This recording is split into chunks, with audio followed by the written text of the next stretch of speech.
सुविधाएं अपनी अपने लिए, अपने परिवार के लिए, है ना, रिश्तेदारों के लिए।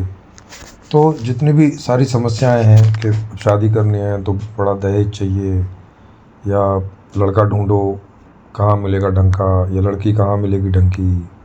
तो बहुत सारी परेशानियों से गुजरते हैं, और फिर भी जो आउटपुट है वो कोई बहुत अच्छा आता नहीं। कभी कभार होता है कि जैसा हम चाहते हैं वैसा जीवन हमारा चलता रहता है, या जो हम चाहते हैं वैसा मिलता रहता है। तो इनके कुछ कारण मैंने ढूंढे कि भाई किन कारणों से ऐसा सबके जीवन में या अधिकतर के जीवन में ऐसी परेशानियां, ऐसी दिक्कतें आ रही हैं, और क्या करने से ये सब ठीक हो सकता है। तो वो समाधान भी मैंने सोचा, और उसको मैंने एक किताब में लिखा। संपूर्ण समाधान किताब है, जिसका PDF तो हम लोग अपनी ओर से देते ही रहते हैं, वो फ्री है। और अमेज़ॉन और फ्लिपकार्ट से आप जो उसकी कागज़ वाली किताब है उसको आप कोई चाहे तो वहाँ से, जिनको उस तरह की किताबें पढ़ने का शौक़ है, तो वहाँ से वो ऑनलाइन ऑर्डर करके मंगा सकते हैं और कर सकते हैं। बाकी ऑडियो वगैरह हम लोगों ने अपने यूट्यूब में सब डाला हुआ है, बुक का ऑडियो, तो वो सब आप ऐसे ही सुन सकते हैं।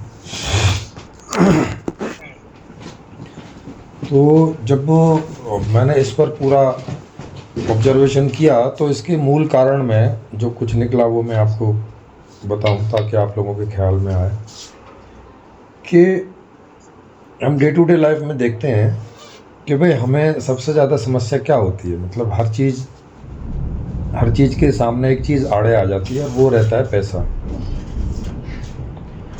कि जब भी हमें कोई चीज़ लेनी हो या लानी हो बाज़ार से तो उसके लिए पैसा चाहिए, कोई रिश्ता चलाना हो तो उसके लिए पैसा चाहिए, है ना, परिवार के लिए पैसा चाहिए, अपने लिए पैसा चाहिए, कहीं आना जाना है तो पैसा चाहिए।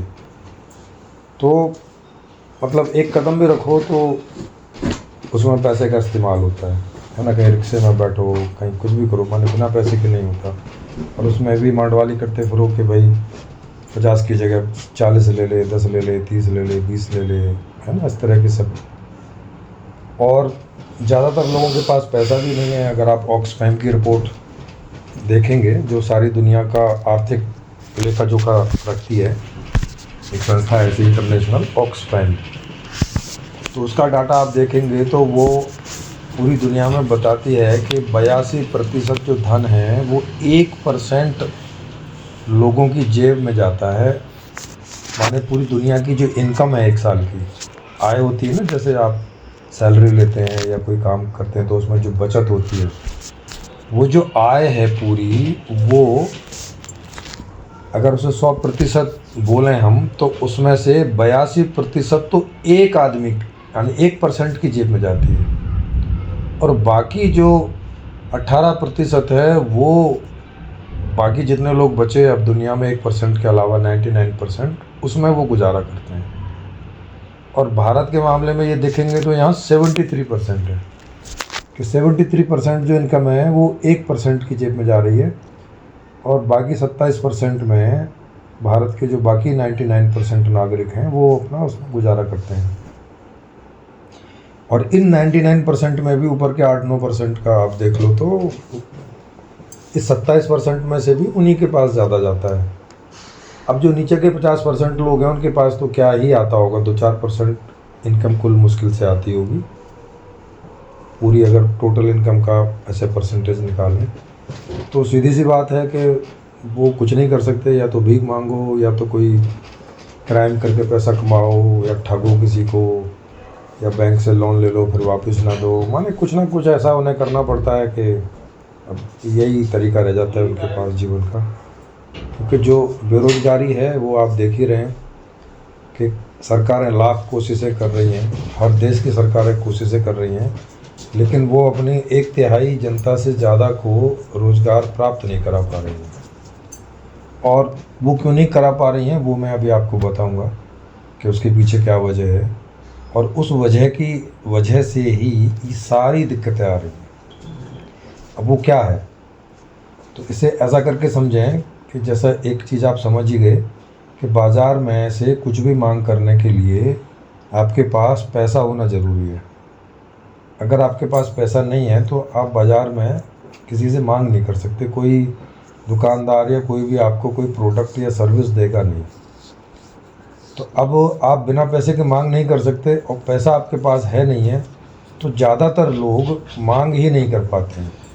उन्हें अपनी इच्छा को मार के घर ही बैठना पड़ता है, या जो भी रुकी सूखी है उसी में काम चल जाए जैसे तैसे करके, उसी का ही गणित जोड़ बिठाना पड़ता है। तो अब जब मार्केट में मांग ही नहीं होगी तो सीधी सी बात है कि जो भी थोड़े से लोग मार्केट में प्रोडक्शन और सर्विस देते हैं भाई, वो भी उसी हिसाब से देंगे ना जिस हिसाब से मांग है। अब अगर मांग ही नहीं है तो वो क्यों प्रोड्यूस करने लगे? क्योंकि अगर उन्होंने प्रोड्यूस कर भी लिया, प्रोडक्ट बना भी लिया, तो उनका तो गोदाम में रखा रखा सड़ जाएगा, और उसे बनाने में जो खर्चा आएगा, क्योंकि रॉ मटेरियल वो ख़रीद के लेके आते हैं, और जॉब पे लोगों को रखा हुआ जो बनाते हैं उनकी सैलरी जाती है हर महीने की, तो उनका प्रोडक्ट बिके ना बिके उन्हें तो हर महीने सैलरी देनी है, उन्हें तो जो रॉ मटेरियल लिया पहले पैसा दे के ख़रीदना पड़ता है, तो उनका इन्वेस्टमेंट तो हो जाता है। तो इसीलिए वो एक उनका आइडिया रहता है पिछले डाटा के हिसाब से कि भाई इन महीनों में हमारी इतनी इतनी बिक्री टाइप की हो जाती है, तो वो उसी हिसाब से उसका प्रोडक्शन करते हैं, थोड़ा बहुत 5-10% कम ज़्यादा। तो अब प्रोडक्शन नहीं हो पाता तो सीधी सी बात है कि फिर जॉब भी नहीं निकलेगी, क्योंकि जब उन्हें प्रोडक्ट ही नहीं करना है तो किसी आदमी को जॉब पे रख के करेंगे क्या? थोड़े से आदमियों से काम चल जाता है फिर। और दूसरा, ये टेक्नोलॉजी का ज़माना है, तो ऐसे ही टेक्नोलॉजी आदमी का काम रिप्लेस किए हुए है तो आदमी की वैसे भी कम ज़रूरत पड़ती है। तो अब आप सोच सकते हैं कि इन कारणों की वजह से रोज़गार नहीं पैदा होता, और सरकारें रोज़गार पैदा नहीं कर पा रही इन्हीं की वजह से, क्योंकि इन पे कोई कंट्रोल किसी सरकार का है नहीं, वो टेक्नोलॉजी को हटा नहीं सकती। अब टेक्नोलॉजी नहीं हटेगी तो जितने भी प्राइवेट प्लेयर हैं वो टेक्नोलॉजी का इस्तेमाल करते हैं ताकि वो जो भी प्रोडक्ट बनाते हैं वो थोड़ा सस्ता पड़ जाए, ताकि वो मार्केट में एक कम्पीट कर सकें। नहीं तो जिन बड़ी कंपनी के पास में टेक्नोलॉजी होगी वो सस्ते में माल बना के बेचेगा, और जो उससे थोड़ी हल्की कंपनियां हैं उनके पास टेक्नोलॉजी नहीं होगी तो उनका माल ज़्यादा कॉस्टली पड़ेगा, तो वो बेच नहीं पाएंगे, है ना। उन्हें देर सवेर कंपनी बंद करनी पड़ेगी, जिन भी लोगों को थोड़ा बहुत रखा होगा उन्हें फायर करना पड़ेगा, माने घर भेजना पड़ेगा, और जो भी लोन वोन लिया होगा वो भी सब जो है वो नहीं चुका पाएंगे, और उस पर भी केस चल रहे होंगे। जैसा आप देखोगे बहुत सारे केस इस तरह के चल रहे हैं। हर साल बहुत सारे लोग एंटरप्रेन्योरशिप स्टार्ट करते हैं। सरकार इस तरह की स्कीमें भी निकालती है कि 5 लाख ले जाओ बिना गारंटी के, 7 लाख ले जाओ, 2 लाख ले जाओ, इस तरह का, और अगर नहीं दे पाओगे तो सरकार वगैरह भरेगी। तो देखते हो कि उसका भी आंकड़ा ऐसा है कि जितने स्टार्ट होते हैं उनमें से अधिकांश स्टार्टर साल पूरा होते होते बंद हो जाते हैं। क्यों बंद हो जाते हैं? क्योंकि वो छोटे स्टार्टर में जो भी प्रोडक्ट बनाते हैं वो थोड़ा महंगा बनेगा, बजाय उसके कि जो स्थापित कंपनियां हैं और टेक्नोलॉजी के सहयोग से वो उन चीज़ों को बना रही हैं तो उनका सस्ता पड़ता है। अब सस्ता पड़ता है तो लोग तो सस्ता ही खरीदेंगे, महंगा वाला क्यों खरीदेंगे? तो वो सर्वाइव नहीं कर पाते, और ज़्यादातर स्टार्ट करने वाले वो बंद करके बैठ जाते हैं। तो इस तरह से आप देखोगे कि जो बैंक हैं वो भी अच्छे खासे कई % में, माने कई लाख करोड़ हर साल का जो है वो उनका NPA हो जाता है, नॉन परफॉर्मिंग एसेट, माने वो लोन वापस पहुंचता ही नहीं है बैंकों के पास। तो इस लोन को बैंकों को बचाने के लिए सरकार को भरना पड़ता है। सरकार को भरना पड़ता है माने एक तरह से जनता को ही भरना पड़ता है। अब क्यों भरना पड़ता है? क्योंकि अगर बैंक दिवालिया हो जाएंगे तो जो देश की साख है वो इंटरनेशनली और नेशनली भी गिर जाएगी। सारी सरकार की साख तो पैसे पे है, उनके हाथ में पैसे रहता है, उसी से वो सारा कुछ रेगुलेट करते हैं। तो अगर उसका डब्बा गोल हुआ तो सारा डब्बा गोल होने लग जाता है। तो इसलिए उन्हें बैंकों को जैसे तैसे करके बचा के रखना पड़ता है कि किसी में विलय करेंगे, कुछ करेंगे वगैरह वगैरह, कोई ना कोई तरीके से। तो ये सारा पड़ता जनता के ऊपर है घुमा फिरा के। तो अब इससे होता क्या है कि रोजगार नहीं पैदा होते, प्रोडक्शन नहीं होता, मांग नहीं होती, क्योंकि कोई भी अर्थशास्त्र मांग से ही शुरू होता है। अगर मांग ही ना शुरू हो तो उसके आगे की प्रक्रिया स्टार्ट ही नहीं होती, मतलब फिर प्रोडक्ट ही नहीं होगा। प्रोडक्ट नहीं होगा माने प्रोडक्शन नहीं होगा तो फिर जॉब भी नहीं होगा, तो फिर क्या ज़रूरत है। तो आप समझ रहे हो कि जॉब के बिना पैसा नहीं मिलता, और पैसे के बिना मांग नहीं होती, और मांग के बिना प्रोडक्शन नहीं होता, और प्रोडक्शन के बिना जॉब नहीं होती। तो अगर इस सारे को इन शॉर्ट बोला जाए तो पैसे के बिना मांग नहीं होती, और बिना जॉब के पैसा नहीं होता, है ना। और जॉब और मांग एक दूसरे के समानांतर है। अगर मांग बढ़ेगी तो जॉब भी बढ़ेगा, मांग घटेगी तो जॉब भी घटता है। अब पहले क्या किया जाए, सरकारें इसमें फंसी हुई हैं सब, कि पहले मांग आपकी वो पूर्ति कर नहीं सकती, तो वो कहती हैं कि पहले कमाओ और पैसा भैया कमाओ और फिर मांग करो। अब आप किसी कंपनी में जाते हो काम करने के लिए कि चलो भाई ठीक है पहले काम कर लेते हैं, तो कंपनी वाला बोलता है भाई साहब मांग ही नहीं है तो मैं बना के क्या करूँगा, तो आपको जॉब कहाँ से दूंगा।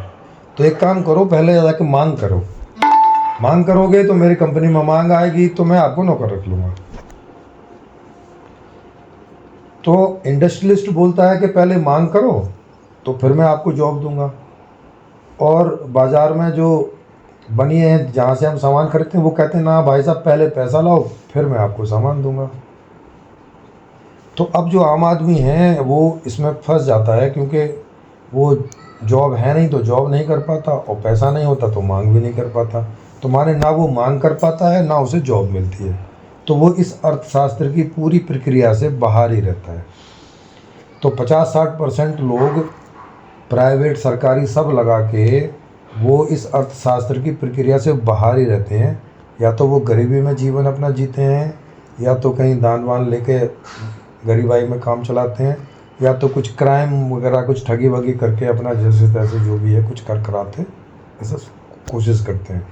या कहीं दोस्तों से रिश्तेदारों से पैसा उठा लेंगे फिर उसे दे नहीं पाते हैं तो वहाँ लड़ाई होती रहती है, केस चलते रहते हैं। 4-4 5-5 साल में भी पैसा वापस नहीं होता, मूल भी वापस नहीं होता, तो बाकी क्या है, तो रिश्ते उससे ख़राब होते रहते हैं। ऐसे ही सब झंझट होती रहती है। घरों में एक भाई को काम मिला हुआ एक भाई को नहीं मिला हुआ तो उसे निकम्मा समझ के उसे बोलते हैं कि तू कुछ करता नहीं है, चल हट तुझे न्यारा कर देते हैं। वो फिर बेचारा गरीबाई में जो है वो उसको जीना पड़ता है। तो माने रिश्ते भी ख़राब हो जाते हैं। माँ बाप भी बोलते हैं तुझे पढ़ा लिखा के या जो भी कुछ करके इतना सब किया और तू अब कुछ कर नहीं रहा है, जा नालायक वगैरह, तो गालियाँ सुनता है तो उसके रिश्ते ख़राब, उसका दिमाग ख़राब होता है। फिर उसको इन्फीरियरिटी होने लगती है, कॉम्प्लेक्स, फिर वो डिप्रेशन में जाने लगता है। फिर उसके डिप्रेशन का इलाज करवाओ, वहाँ पैसा खर्च करो। समझ रहे हो, एक ये ऐसा विशियस सर्कल स्टार्ट हो जाता है कि इसमें से जो आदमी फंसा या जितने लोग फंसे या जो परिवार फंसा या जो कम्युनिटी फंसी, वह उसकी वाट लगनी शुरू हो जाती है और लगती ही रहती है। बहुत मुश्किल से होता है कि कभी कोई इसमें से निकल पाता है, क्योंकि कोई सूरत बन ही नहीं पाती। तो ये कारण आप जान गए होंगे, ये सारा मूल कारण है अर्थशास्त्र का, कि अभी तक का जो दुनिया का अर्थशास्त्र रहा है वो ऐसा ही रहा है ना, डबल स्टैंडर्ड वाला, दो मुँहे वाला। दो मुँहे वाला कैसा कि बनिया बोलता है भाई पहले मांग करो जॉब बाद में दूंगा, तो सरकार बोलती है कि पहले जॉब करो भाई पैसे लेके आओ तभी तो माल मिलेगा।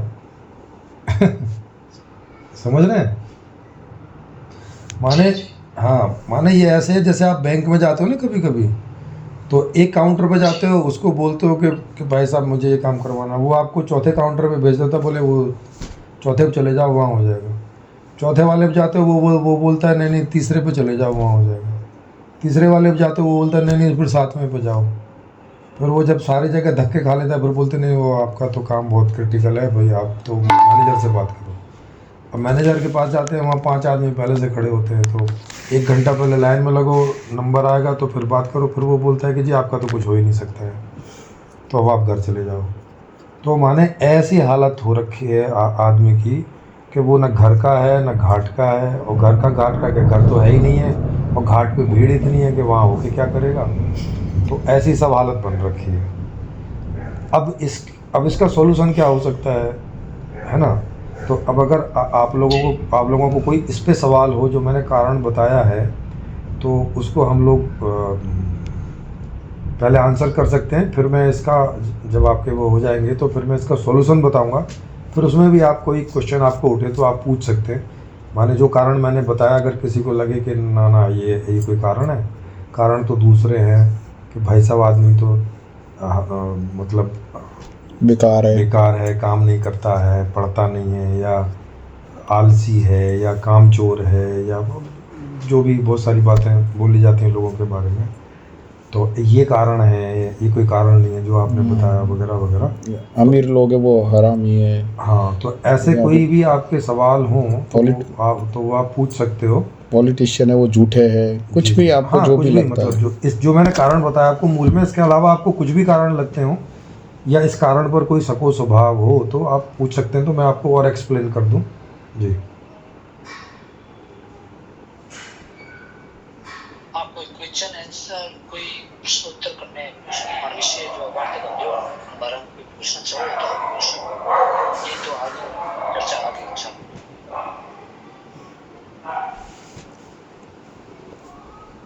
आप कंटिन्यू कीजिए सर, कंटिन्यू कराओ, आप कंटिन्यू करो। ओके जी, ठीक है। तो अब इसके सॉल्यूशन पे आते हैं। तो अब चूंकि हमें इसका कारण पता चल गया, तो सीधी सी बात है, कारण का ही निवारण करना होता है। तो अगर कारण का निवारण हो जाएगा तो सॉल्यूशन हो जाएगा। तो अब इसका निवारण क्या है कि हम पहले जॉब तो दे नहीं सकते, क्योंकि भाई पहले जॉब कैसे देंगे। कोई भी अर्थशास्त्र की प्रक्रिया मांग से शुरू होती है ना। मांग, प्रोडक्शन और सप्लाई, ये सिद्धांत है कोई भी अर्थशास्त्र का, कि पहले कोई चीज़ की मांग होगी तो फिर उस चीज़ के प्रोडक्शन की व्यवस्था की जाएगी और फिर उसकी आपूर्ति की जाएगी। तो पहले मांग, फिर प्रोडक्शन, फिर आपूर्ति, ये एक सीक्वेंस है और एक लॉजिक भी है कि भाई इसी लॉजिक में होगी। अब जिस चीज़ की मांग नहीं तो उसका प्रोडक्शन करके क्या करेंगे कि उसमें रॉ मटेरियल भी वेस्ट करें, लोगों को लगाएं, उनकी मेहनत भी वेस्ट करें अगर उसकी मांग ही नहीं है। तो सबसे पहले मांग हमें फ्री करनी पड़ेगी किसी भी कंडीशन से। जैसे अभी कंडीशन लगा रखी है कि बिना पैसे के भाई साहब आप मांग कर नहीं सकते, आप चाहे कितने ही कोई भी हो। तो ये कंडीशन हटानी पड़ेगी। तो मैंने जो नया सिस्टम बनाया है उसमें मांग पर से कंडीशन हटा दी है कि कोई भी आदमी की जो भी मांगे हैं वो मांगे करते रह सकते हैं। उसके लिए उसके पास प्रेम जी सर जी, यहाँ पर ये जो मांग की जो बात चल रही है ना, कि मांग का मतलब ये है कि आपके पास में पैसा नहीं है तो आप कोई चीज खरीद नहीं सकते। हाँ, खरीद नहीं सकते तो मांग नहीं कर सकते ना, वही है परचेजिंग पावर। कोई भी मांग नहीं कर सकते आप। जी जी, ये मांग का मतलब ये है कि आपके पास में पैसे नहीं है तो आप कुछ भी, आपको जो चाहिए वो आपको कुछ भी मिलेगा नहीं। हाँ, कुछ भी मिलेगा नहीं, मतलब आपको चाहिए तो अंदर तो आपके मांग है, लेकिन उसे बाजार में नहीं रख सकते आप। हाँ, अंदर मांग है लेकिन रख नहीं सकते। हाँ जी जी, तो मांग का मतलब यहाँ यही है। मैं बाजार में गया और वहाँ मुझे 2 किलो फ्रूट, मेरे को मन हो रहा है कि 2 किलो फ्रूट चाहिए, लेकिन जेब में पैसे नहीं है तो मैं फ्रूट नहीं खरीद सकता। हाँ, नहीं खरीद सकते, वही बात है। वो आपको किसी से ऐसे ही भीख मांगोगे तो कोई एक पुराना सा खराब सा फल उठा के दे देगा कि चलो इसका काम चल जाएगा टाइप का, ऐसे चलाना पड़ेगा। आपको जो है बढ़िया फल नहीं मिलेगा बिना पैसे के। ये ऐसा है जैसे फ्लिपकार्ट या अमेज़ॉन के अंदर आपने 3-4 प्रोडक्ट सिलेक्ट करके तो रखे, लेकिन आप ऑर्डर प्लेस नहीं कर सकते जब तक आपके अकाउंट में बैलेंस ना हो। जी जी, हाँ, तो मैं बोलना चाहूँ कुछ। जी जी, बोलिए। अर्थशास्त्र के अंदर, अर्थशास्त्र का नियम है हुक्म, मांग और पूर्ति उल्टा चलते हैं। मांग और पूर्ति का नहीं उल्टा। मांग अगर बाजार में मांग अगर बढ़ती है किसी चीज की तो कीमत बढ़ेगी। नहीं, केवल मांग से कीमत नहीं बढ़ती है। और पूर्ति और कीमत उल्टे चलते हैं। पूर्ति अगर बढ़ गई, मार्केट में माल अगर ज्यादा है तो उसकी कीमत घट जाती है। नहीं, वो आप आधी बात बता रहे हो। इकोनॉमिक्स का हुक्म। हाँ, नहीं, वो आप आधी बात बता रहे हो। एक्चुअली मांग से ज़्यादा आपूर्ति है तो उसका प्राइस गिरता है, और मांग से आपूर्ति कम है तो उसका प्राइस बढ़ता है। मैं वो तो करता हूँ, पूर्ति और कीमत उल्टा चलते हैं। हाँ, पूर्ति अगर अधिक है तो कीमत घटेगी। हाँ, बिल्कुल सही बात है, आप सही कह रहे हैं। अधिक है तो कीमत घटेगी, पूर्ति कम है तो कीमत बढ़ेगी। जी जी, बिल्कुल आप सही कह रहे हैं। और मांग अधिक है तो कीमत बढ़ेगी। जी जी, बिल्कुल। अगर मांग अधिक है आपूर्ति से, हाँ हाँ तो कीमत बढ़ेगी। जी, बिल्कुल आप सही कह रहे हैं। तो इसीलिए चीज़ें आप देखते हैं कई बार कोई चीज़ें महंगी और सस्ती होती रहती हैं। जैसे जो किसान लोग हैं, तो जब उनका सीज़न आता है उनकी फसल वगैरह का, तो उस समय जो आपूर्ति है वो मांग से ज़्यादा बढ़ जाती है, तो उनकी फसलों के प्राइस जो हैं वो नीचे गिर जाते हैं। और ऐसे ही कभी कोई चीज़ की कमी हो जाती है, कभी जैसे आपने देखा होगा टमाटर, प्याज 200-200 रुपए किलो चले गए। तो अगर कोई सीज़न में कभी कोई वजह से इन चीज़ों की कमी हो जाती है, मांग की जितनी मांग है उससे आपूर्ति बहुत कम हो जाती है, तो इन चीज़ों के प्राइस बढ़ जाते हैं। तो महंगाई सस्ताई भी इस आधार पे है। लेकिन जिसके पास पैसा ही नहीं है उसके लिए तो क्या महंगा और क्या सस्ता, मतलब वो तो इस सीरीज से ही बाहर है ना। अब जैसे कोई भिखारी है राइट, तो उसे तो मांग के ही खाना है, वो चाहे 4 रुपए किलो का हो चाहे 40 रुपए किलो का हो। सही बात है। हाँ, तो ये महंगाई सस्ताई भी उनके लिए है जिनके पास कुछ ना कुछ मात्रा में पैसा पहुंचता रहता है। तो जो 50% लोग हैं जिनके पास बहुत ना के बराबर पहुंचता है या ऐसे ही पहुंचता है इधर उधर वाले तरीक़ों से, तो उनको तो कोई मतलब ही नहीं है, वो तो बस वोट करते हैं, उससे ज़्यादा उनका कोई पार्टिसिपेशन नहीं है इस दुनिया में, हो नहीं पाता, क्योंकि कोई जॉब वॉब उनको होती नहीं है, पैसा आता नहीं है, मांग कुछ कर नहीं पाते हैं, तो वो अपना ऐसे मुफलिसी में या क्राइम फ्राइम करके ही कुछ इसी तरह से अपना जुगाड़ पानी सब चलाते हैं। तो अब सॉल्यूशन पे आते हैं। अब इसका सॉल्यूशन क्या है? सॉल्यूशन इसका ये है कि भाई पहले तो मांग पर से कंडीशन हटा दो, क्योंकि मांग खुले तो आगे सीरीज बढ़े इकोनॉमिक्स की, अर्थशास्त्र की।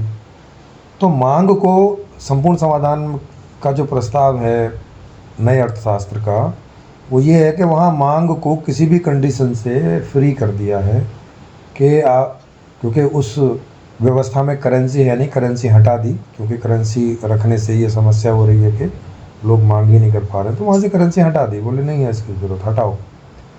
तो करेंसी हटा दी और एक व्यवस्था में जो आज की भाषा में बोले तो सरकार के पास ही सारा पोर्टल है। जैसे अभी अमेजॉन और फ्लिपकार्ट है, तो उस व्यवस्था में सरकार की ऐप होगी जिसमें सब लोग मांग कर रहे होंगे, सबका उसमें प्रोफाइल बना होगा, जैसे अमेजॉन, फ्लिपकार्ट इत्यादि में बना रहता है। और यहाँ भी आप जैसे मांग करते हैं वहाँ भी आप वैसे ही मांग करेंगे, तो वो मांग जो है वो व्यवस्था के पास आपकी जाती रहेगी, क्योंकि उसमें कोई कंडीशन नहीं है। तो आपको जो चाहिए आपने मांगा हुआ है और वो वहाँ पे आपकी मांग चली गई। अब सरकार को पता है कि हमारी टोटल कितनी मांग है, कि किस तरह का कपड़ा कितना चाहिए, गेहूँ कितना चाहिए, चावल कितना चाहिए, सड़कें कितनी चाहिए, ट्रांसपोर्ट कितना चाहिए, वगैरह वगैरह। सारी चीज़ की जो मांग है वो सरकार के पास पहुंच जाएगी। अब उसे क्या करना है कि अब उसे वो इंफ्रास्ट्रक्चर तैयार करना है जो इतनी मांगों का प्रोडक्शन या सर्विस दे सके अलग अलग क्षेत्रों में, चाहे वो एग्रीकल्चर का क्षेत्र हो, चाहे वो ट्रांसपोर्ट का क्षेत्र हो, चाहे वो एजुकेशन का क्षेत्र हो, चाहे वो रोड इत्यादि, और इतनी सारी फैक्ट्रियाँ वगैरह, इतने सारे प्रोडक्ट एंड सर्विसेज होते हैं, वो कोई भी, अब सारी मांग उनको मालूम है कि इतनी टोटल हमें मांग है। तो अब उसके लिए वो कहाँ से उन्हें रॉ मटेरियल लेना है, और चूँकि लोगों को सैलरी देनी नहीं है क्योंकि वहाँ पैसा है नहीं है, और जो रॉ मटेरियल हमारे देश का है वो भी सब मुफ्त ही होगा क्योंकि वो तो उन्हीं के पास रहेगा। बाहर से इंटरनेशनली कोई रॉ मटेरियल वगैरह या कोई टेक्नोलॉजी लेनी होगी, तो जब तक ये व्यवस्था पूरी दुनिया में नहीं आ जाती तो वहाँ से ज़रूर कुछ थोड़ी बहुत ख़रीदनी पड़ेगी, जो कि व्यवस्था एक्सपोर्ट करके उस जो पैसा बनेगा उससे वो सारे काम करेगी। तो इनसाइड उसे कोई पैसे की ज़रूरत नहीं होगी। तो इनसाइड हमारे पास हमारे लोगों की मांग है, और सारा जो प्राकृतिक संसाधन है वो है, और मानव संसाधन है वो है। इन्हीं दोनों को मिला के वो सारा प्रोडक्शन करेगी और फिर उसकी आपूर्ति करेगी। ये है सॉल्यूशन। उसमें सॉल्यूशन क्या किया कि कंडीशन हटा दी, मांग ओपन हो गई, मांग सारी सरकार के पास पहुंच गई, मांग के आधार से उन्होंने प्रोडक्शन कर दिया, और प्रोडक्शन होने के बाद तो सिंपल है कि सप्लाई हो गई। और बस ये चक्कर फिर ऐसे ही चलता रहेगा, लोग मांग करते रहेंगे लगातार, सरकार प्रोडक्शन करती रहेगी और उनकी आपूर्ति होती रहेगी और सब लोग एंजॉय करते रहेंगे। जी सर। ये जो आप बात बता रहे हैं, इस बात में जो भी सरकार है वो अब जो पैसा है, पूरी दुनिया पैसा कमा रही है, जी इस पैसे को सिस्टम से आप हटा रहे हैं। जी यहाँ सरकार हटा रही है इस पैसे को, यानी पैसा होना नहीं चाहिए। बिल्कुल पैसा नहीं होगा तो जो चाहिए वो आपको मिल जाएगा। जी ये सारा झमेला इस पैसे का ही है। बिल्कुल बिल्कुल यानी आप जो ये सिस्टम लेके आ रहे हो, इसमें से पैसे को आप बाहर निकाल रहे हो। यानी सरल भाषा में काफी लोगों को ये जानकारी नहीं हो रही है, हाँ इसलिए मैं सीधा सा सरल भाषा में बता देता हूँ कि ये जो कोई भी ये सिस्टम, ये जो संपूर्ण समाधान सिस्टम का मतलब है कि पैसा है, इस पैसे को खत्म कर दो आप। जी जी बिल्कुल। वहाँ पे करेंसी, आगे बढ़िए। वहाँ पे करेंसी जो है ख़त्म। और ये मैंने आपको एक बताया, ऐसे वहाँ पे एक एजुकेशन मॉडल है, वो भी एक अलग तरह का है, फैमिली मॉडल है, सोशल मॉडल है, राजनीतिक मॉडल है। ऐसे ये एक तो ये मैंने एक आपको आर्थिक मॉडल बताया, और आर्थिक मॉडल में भी मूल बात बताई कि आर्थिक का जो काम है वो इतना ही होता है कि अपने लोगों की मांग को लेना और उस हिसाब से प्रोडक्शन करना और उसकी सप्लाई करना। इतने में ही कोई अर्थशास्त्र परिपूर्ण हो जाता है। अब इसमें आप कोई भी कंडीशन ऐड करोगे, जैसे अभी पैसे की कंडीशन ऐड हो रखी है, या कभी कोई और कंडीशन ऐड कर दो आप, तो वो जितनी कंडीशन ऐड करोगे वो दिक्कतें पैदा करती है, वो स्टॉप लगाती है, ब्रेक करती है, और बहुत सारे लोगों को उस सीरीज से बाहर कर देती है। और ऐसा आप पूरी हिस्ट्री उठा के देखेंगे अर्थशास्त्र की, तो उसमें आपको ऐसा मिलेगा। चाहे पहले बार्टर सिस्टम के रूप में ये अर्थशास्त्र था कि भाई एक वस्तु के बदले दूसरी वस्तु आपको देनी है, अगर वो आपके पास नहीं है तो आप मांग नहीं कर सकते थे। तो मैं जिस सिस्टम की बात कर रहा हूँ, जिस अर्थशास्त्र की, उसमें ना तो बार्टर सिस्टम है, और ना कोई ख़रीदना बेचना है, और ना कोई ऐसा कि कुछ लिया कुछ दिया, ना कोई करेंसी है, माने कोई कंडीशन ही नहीं है। और वहाँ पे बस 25 से 50 साल के जो लोग होंगे वो उस व्यवस्था के अंग होंगे। उनमें से कोई नेता होगा, कोई सुपरवाइज़र होगा, कोई खेती कर रहा होगा, वो वहाँ पे एक पूरा एक अलग से सिस्टम है कि जो जॉब हैं वो जॉब और जो भी उत्तरदायित्व हैं वो कैसे किसके पास पहुँचेंगे। तो वो मैंने एक अलग से समझाया हुआ है कि वो कैसे कैसे होगा, एजुकेशन में कैसे कैसे सब ये सारे निर्णय होंगे। तो ये चीज़ है। तो 25 से 50 साल के जो लोग हैं उनके लिए वो अनिवार्य है, कोई भी अपनी रुचि और योग्यता के अनुसार वहाँ पे एक काम करना, और वो काम 4 से 5 घंटे से ज़्यादा नहीं बैठेगा एक दिन में। छुट्टियाँ काफ़ी होंगी, बहुत सारे काम ऐसे होंगे कि 2-4-5 महीने में काम ख़त्म किया और 6-7 महीने की छुट्टी। जैसे मान लिया आप किसी साबुन फैक्ट्री में काम कर रहे हैं, तो अब एक साल में हमें जितना साबुन चाहिए तो 2-4 महीने में बना बनू के छुट्टी किया अपना, फिर एंजॉय करो, घूमो फिरो, बन गया वो सावन जो है वो अगले साल ख़त्म होने तक सप्लाई होता रहेगा। तो इस तरह के बहुत सारे प्रोडक्ट एंड सर्विसेज होंगे जो आप ऐसे ही करते रहेंगे। एग्रीकल्चर में भी एक आदमी का एक ही काम होगा, या तो पानी लगा रहा होगा, या बुवाई कर रहा होगा, या ट्रैक्टर चला रहा होगा, या वहाँ कोई इलेक्ट्रिसिटी कर रहा होगा। तो क्योंकि ये पूरा का पूरा सहकारी रूप में है, तो वहाँ पे जो सब खेती वेती सब है वो सब एक इस पूरे समाज की होगी, या बोले तो सरकार की होगी। और वहाँ पे हर आदमी अपना एक पर्टिकुलर काम कर रहा होगा। 25 से 50 साल के बीच का जो है, 50 के बाद में वो ऑप्शनल है, चाहे तो कभी कभार काम करते रह सकता है, नहीं चाहे तो नहीं करते रह सकता है, रिटायर हो जाएगा, कोई अनिवार्यता नहीं बचेगी। केवल 25 से 50 साल के बीच ही जॉब करने की अनिवार्यता रहेगी, और उसमें भी काफ़ी फ्लेक्सिबिलिटी होगी कि जैसे किसी ने 8 घंटे कर लिया, मतलब तो वापस में तो भाई तुम 8 घंटे कर लेना, कल मैं तुम्हारी जगह अगले 2 दिन का मैं कर लूँगा। वो ऐसे ऐसे करते रह सकते हैं। जॉब भी चेंजेबल होंगी, मतलब आप चेंजेबल करते रह सकते हैं। तो बहुत सारी फ्लेक्सिबिलिटी है। इस पूरी व्यवस्था का जो कोर बिंदु है वो ये है कि आप जैसे भी हैं, आपकी जैसी भी पर्सनैलिटी है, आप जैसा भी जीवन जीना चाहते हैं, वो जीवन ये व्यवस्था आपको मुहैया कराएगी लगातार, जब तक भी आप जीवित हैं, जन्म से लेकर जब तक भी जीवित हैं। आपको कभी किसी सुख सुविधा के लिए सोचने की कि कहाँ से आएगी, क्या होगा, आपको किसी को भी कोई ज़रूरत नहीं पड़ेगी। सब आपको समय से आपकी इच्छा के अनुसार, और वो सब मिलता रहेगा। इस तरह का एक पूरा कंप्लीट सिस्टम है जी। तो मैंने अब सॉल्यूशन भी बता दिया है आर्थिक वाला। इसमें किन्हीं को कोई शक कोई हो कि भाई नहीं ऐसा कैसे हो सकता है, या कुछ भी आपको जो आता हो दिमाग में, तो आप प्रश्न पूछ सकते हैं।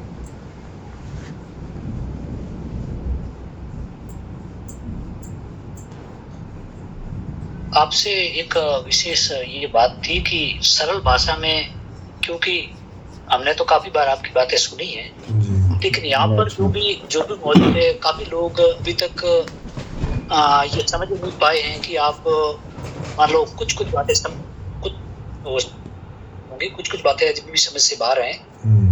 तो यानी 0 to यानी बच्चा जन्म लेता है, उससे लेकर के 25 साल तक की कैसी जीवनी रहेगी उसकी, और 25 से 50 की जीवनी कैसी है, और 50 से ऊपर की क्या जीवनी है एक व्यक्ति विशेष के विषय में। जी एक आदमी का मोटा जीवन मुकुंद जी बताएंगे कि जन्म से लेके वो कैसे उसको होगा, फिर किस तरह से उसे एजुकेशन होगी, फिर कैसे उसे जॉब मिलेगी, एक पूरा ओवरव्यू एक आदमी के जीवन का। जी बिल्कुल, धन्यवाद रंजीत जी। पदम जी और सभी साथियों को मेरा नमस्कार। तो जैसे आपने प्रेमजीत जी ने जैसे संपूर्ण समाधान व्यवस्था को एक एक्सप्लेन किया एक मोटे तौर पे, कि अर्थशास्त्र के अंदर सबसे बड़ी जो दिक्कत थी वो आज का जो अर्थशास्त्र है वो जंगल के समय से चला आ रहा है कि पावर और पैसा किसी कुछ चंद लोगों के पास में इकट्ठा हो जाता है, और बाकी के जितने भी लोग हैं वो ज़्यादातर बाजार के सिस्टम से, ऐसा कहो कि संसार की जो रचना है उसका एंजॉय करने की बजाय उससे बाहर निकल जाते हैं।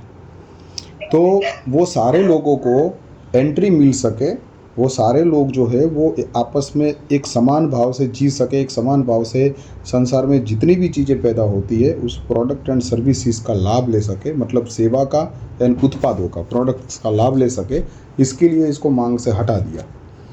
तो अब इसको आप ऐसा करके समझ लो कि अब ये सारी चीज़ें जो है वो अब जनता की है।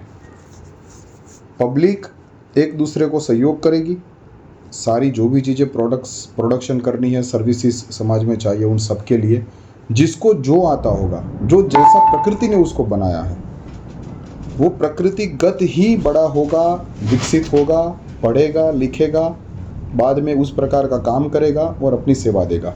यहाँ पे कोई ऊपर नीचे नहीं है, डॉक्टर और मजदूर दोनों एक ही लेवल से है और दोनों हाई क्लास ज़िंदगी जी रहे हैं। एक ही लेवल का मतलब ये नहीं कि हम गांधी जी की तरह ये समझा रहे हैं अमीरों को कि पैसा वैसा आप सब छोड़ दो और गरीबों में बांट दो, और जो आप अमीरों को हम ये नहीं कह रहे कि आप भी आधी लंगोटी आधी रोटी में अपना जीवन बिताओ।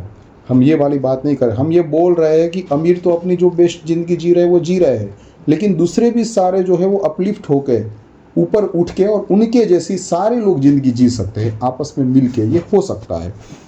तो मैं आपको एक ओवरव्यू दे देता हूँ कि ये अर्थशास्त्र हटने के बाद में जो नई व्यवस्था आएगी उसमें एक व्यक्ति का जीवन कैसा रहेगा। जैसे ही बच्चा जन्म लेगा, उस बच्चे को पहले तो जब गर्भधारण माता करेगी तब उसको बेस्ट क्वालिटी का न्यूट्रिशंस, मतलब पोषक तत्वों से भरपूर आहार, उसकी देखरेख, उसकी देखभाल की जाएगी, क्योंकि हमें ये पता है कि ये बच्चा बड़ा होकर इसी समाज में अपनी सेवा देने वाला है और ये सेवा हमने ही लेनी है। तो स्टार्ट बिंदु वहाँ से होगा। अगर फैमिली कंस्ट्रक्शन की बात करें, फैमिली कैसे बनेगी, तो उसमें सभी लोगों का एक प्रोफाइल रहेगा। जो व्यक्ति जिसको जिस प्रकार की व्यक्ति अपने जीवन में चाहिए वो उसकी मांग करेगा। जैसे आज आप शादी.com वगैरह सब देखते हो, तो उस तरह से वो अपनी जो उसकी जो प्रकृति होगी उस हिसाब से वो अपनी मांग करेगा कि मुझे ऐसी व्यक्ति चाहिए। एआई टेक्नोलॉजी से उसमें जिसका भी मैचिंग होता होगा वैसी पत्नी पति एक दूसरे के साथ में जुड़ेंगे और वहाँ पे जीवन उनका शुरू हो जाएगा। जैसे ही वो बच्चा चाहते हैं, माँ बाप बनना चाहते हैं, तुरंत ही ऐसा मान लो कि उनकी वो गर्भधारण की प्रक्रिया जैसे माँ की शुरू होती है, वहाँ से ही ये पूरी प्रक्रिया स्टार्ट हो जाएगी। उस बच्चे की उस माँ की देखभाल करने के लिए बेस्ट क्वालिटी के नर्सिस, बेस्ट क्वालिटी के उस तरह के वर्कर्स रहेंगे जो टाइम पे उनकी चेकिंग करेंगे, खाना पीना उनका स्वस्थता से देखा जाएगा।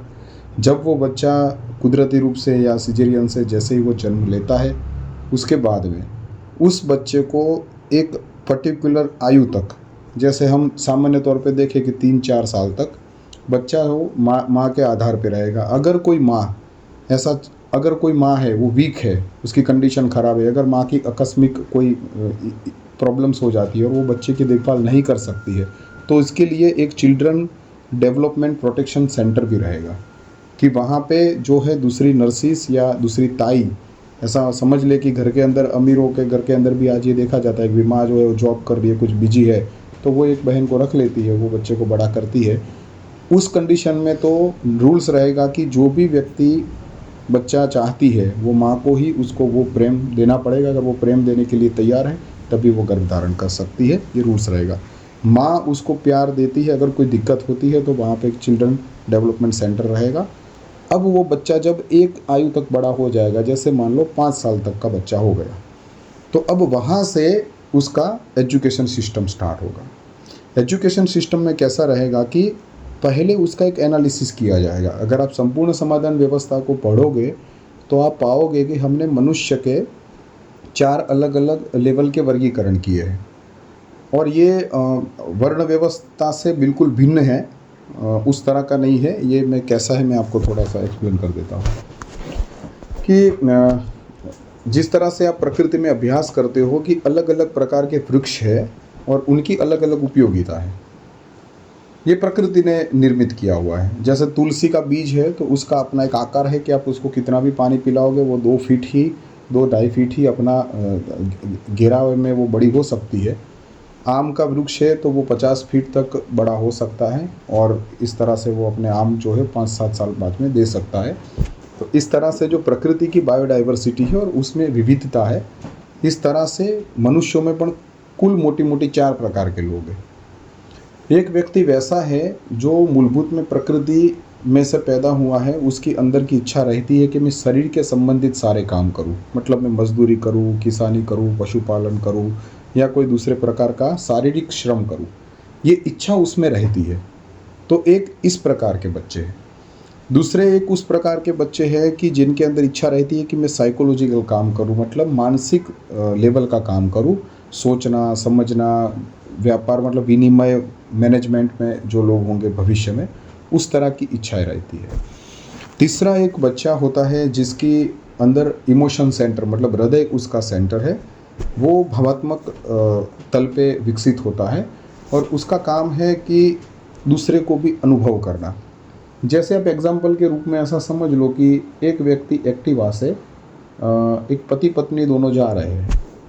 अब वहाँ पे एक जो है वो कोई एक दयनीय स्थिति में कोई एक भिखारी है और वो बिलख रहा है, रो रहा है कि भाई मेरे को खाना चाहिए, और उसकी हालत भी देखने से पता चलता है कि इसकी बड़ी ख़राब हालत है। अब पति बोलता है कि भाई इसको थोड़ा खाना पीना देते हैं, थोड़ा उसके लिए मैं व्यवस्था करता हूँ, और पत्नी पीछे बोलती है कि तुम्हारा क्या लेना देना, ये तुम्हारे घर के थोड़ी है, तू छोड़ो यार, वो अपना देखे हम अपना देखे, है ना।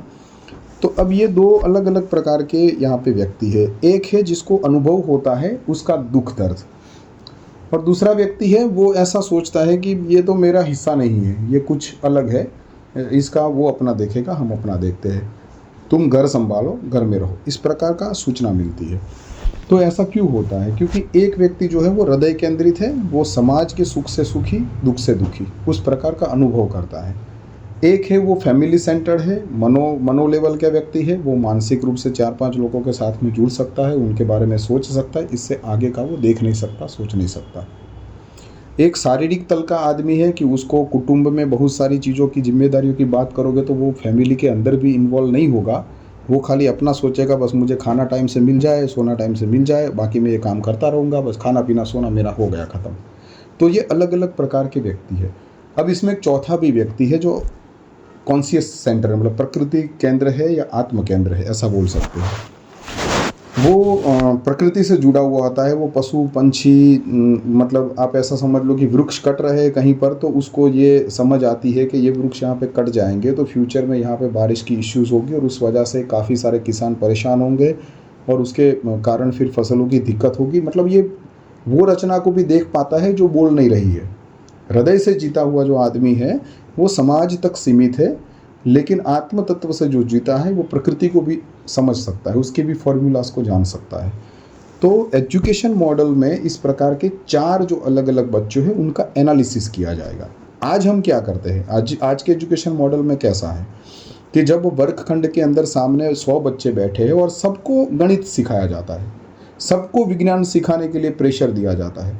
एक बच्चा जो कि एक किसान बनने की उसका जो बीज मतलब उसकी जो अंदर की रचना प्रकृति ने किसान बनने की उसमें बनी हुई है फ्रेम, और वो बच्चा बारी से मतलब खिड़की से वो बाहर देख रहा है, प्रकृति को ऐसे देख रहा है कि फसलें कैसी लहलहाई, और टीचर उसके पास जाता है, चलो अभी मैंने 2+2 का मैंने तुमको ये दाखला सिखाया था, क्या तुमने ध्यान दिया था? वो उस बच्चे का बेचारे का ध्यान ही नहीं होता, क्योंकि प्राकृतिक रूप से वो बच्चा खेत खलिहान की तरफ ध्यान देने के लिए पैदा हुआ है। तो ये आज का एजुकेशन मॉडल है वो वेस्ट इस तरह से है कि हम एक ही चीज़ को सारों के ऊपर अप्लाई करते हैं। ऐसा हो ही नहीं सकता है। हम अगर एक नॉर्मल किसान भी हो तो भी हमें प्रकृति का ये समझ होता है कि गेहूं को 4 महीने के बाद पानी दोगे, कितना भी दोगे, तो वो गेहूं जो है अपना बीज ज़्यादा नहीं पैदा कर सकता, उसका टाइम खत्म हो गया। तो ये जो समझना है कि किसको कितना पोषण चाहिए, क्या वो शरीर तल का बच्चा है, क्या वो मनोतल का बच्चा है, पहला तो बाइफर्केशन ही आज की सिस्टम में नहीं है। वहाँ पे जैसा ही बच्चा 5 साल का होगा तुरंत उसका एनालिसिस शुरू हो जाएगा। उसके बाद में जैसे ही वो बच्चा 20 साल तक का बड़ा होगा, वो अपनी इच्छा के आधार पे एनालिसिस दोनों तरह से होगा। एक तो टीचर उसका एनालिसिस मतलब अपनी तरफ से भी उसकी मूवमेंट को देखेंगे, और दूसरा वो उस बच्चे के अंदर से किस विषय के बारे में जानने की इच्छा होती है, वो ज्ञान को देखा जाएगा। जैसे कोई बच्चा ऐसा बोलता है कि मुझे ये जो मिट्टी है इसके अंदर क्या होता है, ये जीव जंतु कैसे पैदा होते हैं, मुझे जानना है, तो उसको वो चीज़ ही सिखाई जाएगी, वही चीज़ की उसको बताई जाएगी। क्योंकि ज्ञान का एक नियम है कि अगर आपके अंदर वो जगह नहीं है तो वो ज्ञान आपको कोई दे नहीं सकता। ज्ञान आप धारण करते हैं अपनी इच्छा से, ये रूल है। तो वहाँ पे बच्चे के अंदर देखा जाए कि इसके अंदर किस प्रकार को जीवन को जानने की इच्छा है, और उससे वो पता चलेगा कि उसकी रचना कैसी है। तो बच्चा जिस प्रकार जानना चाहता होगा, जिस ज्ञान को धारण करना चाहता होगा, सिर्फ उसको वही ज्ञान दिया जाएगा। अगर वो ज्ञान धारण नहीं करना चाहता है, वो खेलकूद के अंदर पारंगत होना चाहता है, तो उसको खेलकूद के लिए दिया जाएगा। अगर वो कलात्मक मतलब वो संगीत में रुचि रखता है तो उसको संगीत सिखाया जाएगा। बस एक मूलभूत ढांचे तक वो भाषा समझ ले, गणित एक ऊपर से समझ ले, बस इतना ही उसको एजुकेशन दिया जाएगा। बाकी का जो है वो ऊपर के दूसरे तल के जो लोग हैं उनके ही है। अब ये बच्चा जब 20 साल का हो जाएगा तो तब तक उसको उसकी रुचि के आधार पे ज्ञान जो है वो देते रहेंगे, और जब वो उसमें पारंगत हो जाएगा 20 साल का होगा तब, तो 20 साल के बाद में 25 साल तक उसके रुचि के आधार पे उसको प्रैक्टिकल काम करना रहेगा, एक परीक्षा पास करके।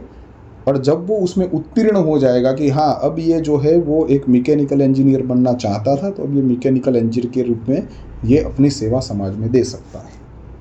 ये किसान बनना चाहता था, अब ये पौधों को अच्छे से समझ रहा है, ये पानी देना समझ रहा है। या मानो किसानी में भी बहुत सारे काम है, कोई मानो किसी को ट्रैक्टर चलाना अच्छा लगता है, तो वहाँ पे क्योंकि सारी चीज़ जनता की है, तो वहाँ पे 50-50 ये जो अभी हम 1-2 एकड़ के छोटे छोटे खेत लेके और एक दूसरे के अंदर लड़ते झगड़ते रहते, ये सारी चीज़ निकल जाएगी। ये पूरी प्रकृति हमारी है और हम सारे चैतन्य हैं, ये सब कुछ हमारा है, और हमने ही आपस में मिलके परिवार की तरह मिलजुल के एंजॉय करना है। इसके बीच में जो आड़े आ रहे हैं वो रास्ते जो है वो अर्थशास्त्र से हम लोग नए अर्थशास्त्र में काट दे रहे हैं, तो सारे दरवाजे सबके लिए खुल जाएंगे। तो वहाँ पे 50-50, 100-100 एकड़ के सीधे फार्म होंगे। वहाँ पे जो है एक व्यक्ति ट्रैक्टर का काम करता हो कि उसको ट्रैक्टर में रुचि हो, तो उसको 4 से 5 घंटे अपनी सेवा ट्रैक्टर चलाने में देनी है। तो इस तरह से जब वो 25 साल का बच्चा हो जाएगा, उसके बाद में 50 साल तक एक वीक में मतलब एक सप्ताह में 5 दिन 4 से 5 घंटे काम, मतलब टोटल कुल मिला के एक सप्ताह में 25 घंटे ही उसको काम करना है। अपनी सेवा रुचि आधारित अपनी सेवा है वो वहाँ पे देनी है। और उसमें जैसे प्रेम जी ने बताया वैसे शिफ्ट भी होगी कि जैसे एक दिन कोई बोला कि भाई आज तो मेरा थोड़ा शरीर बीमार है, या फिर मानो कि मैं जो हूँ कुछ काम में हूँ, कहीं बाहर जाने वाला हूँ, तो 2 दिन तक मैं आ नहीं सकता, तो 2 दिन वो उसकी जगह पे वो 4-4 घंटे की जगह 8-8 घंटे अपना ट्रैक्टर चला के अपनी सेवा दे देगा। तो इस तरह से ये आपस में सहयोगी होके, लेकिन सिस्टम कंटिन्यूस चलती रहेगी। अब इस तरह से जो होगा उसमें हमने एक मूलभूत एक आइडिया लगाया है कि एक मनुष्य को सुखी जीवन जीने के लिए कितने घंटे कहाँ लगाने चाहिए। तो एक मनुष्य को 24 घंटे में 7 घंटे की नींद मिलनी चाहिए, 4 घंटे का ही उसको काम मिलना चाहिए। 4 से ज़्यादा घंटे का काम मतलब उसके दिमाग का ऊपर एक प्रेशर है, वो दिमाग का यूज़ उससे ज़्यादा या शरीर का यूज़ उससे ज़्यादा नहीं करवाना चाहिए, तभी वो एक सुखी आदमी है। और 1 घंटे का ज्ञान उसके इर्द गिर्द, मतलब जो वो काम करता है, ट्रैक्टर का काम करता है, नई टेक्नोलॉजी आई, नया ट्रैक्टर्स आ गया है ना, खेती बाड़ी की कोई नई पद्धति आ गई तो उसको सिखाने की ट्रेनिंग देने का, वो ऑलमोस्ट 1 घंटे का होना चाहिए। तो ये 4 घंटे का कर्म, 1 घंटे का ज्ञान, 7 घंटे की नींद, ये हो गए 12 घंटे। और बाकी के 12 घंटे पूर्ण रूप से उसको भोग मिलना चाहिए। खाना पीना, दोस्तों से मिलना, परिवार के साथ में समय बिताना, ये अगर जीवन चक्र है एक व्यक्ति का, तो वो पूर्णतः तृप्त रह सकता है, पूर्णतः वो संतुष्ट रह सकता है और उसमें बीमारियां भी नहीं होगी। वो मानसिक रूप से स्वस्थ रहेगा, हृदय के रूप से स्वस्थ रहेगा, और क्योंकि सिस्टम तो उस तरह की है तो वो प्रकृतिगत और चेतनागत भी बहुत सुखी रहेगा, क्योंकि सारे लोग वहाँ पे कंपटीशन नहीं है, सारे लोग आपस में मिलके ही अपना सहयोग देके एक दूसरे को आगे बढ़ा रहे होंगे। तो जब वो 25 से 50 साल तक का हो जाएगा तो 50 साल के बाद में वो वहाँ पे रिटायर्ड है। फिर वहाँ पे बुजुर्गों के लिए एक स्पेशल कॉलोनी होगी, जहाँ पे 50 साल के बाद में वो वहाँ पे भी रह सकता है, अपने माता पिता, मतलब अपने, अगर उनके पिताजी जिंदा है तो माता पिता के साथ या अपने बेटों के साथ भी रह सकता है, जैसे उसकी मर्जी। लेकिन कॉमनली जो है वो एक कम्युनिटी सेंटर वहाँ पे रहेगा, जहाँ पे बुजुर्गों के लिए अलग से खेल और उस प्रकार के मनोवैज्ञानिक कार्य या उस प्रकार के जो है वो आपस में मिल जुल के जो कुछ गेम वगैरह ऐसा खिलाया जाएगा, स्वस्थ भोजन, उनकी हर 2-4 दिन 5 दिन में जो है वो उनके बॉडी के रिपोर्ट, 1 महीने में उनके ब्लड की रिपोर्ट, है ना। इस तरह से ये पूरी सिस्टम जो है वो केयर करेगी मनुष्य का। और वो रिपोर्ट भी करने वाले भी लोग अपने 4 घंटे अपनी सेवा देते होंगे। उन बुजुर्गों को घर से ले जाना, फिर वापस में घर पे अगर वो अपने बेटों से मिलना चाहे या बेटों को बुलाना चाहे तो वहाँ पे जो गाड़ियाँ हैं वो ओला उबर की तरह नीचे ही रहेगी। अब ये जो सेवाएं हम 25 से 50 साल के बीच में देते हैं, उसका तालमेल कैसा रहेगा? तो मैं आपको ऑलमोस्ट बता दूं कि पहले तो जो लोग अंध है, अपंग है या कोई प्रकार से डैमेज है, और 50 साल के ऊपर के भी जो बुजुर्ग है, इन सारों के लिए पूरी सिस्टम फ्री है। क्योंकि 25 से 50 साल के युवाओं की संख्या ही इतनी ज़्यादा है कि वो 100% जब अपना काम करेंगे 4 से 5 घंटे, तो वो लगभग सारी सेवाओं को आराम से कवर कर लेंगे।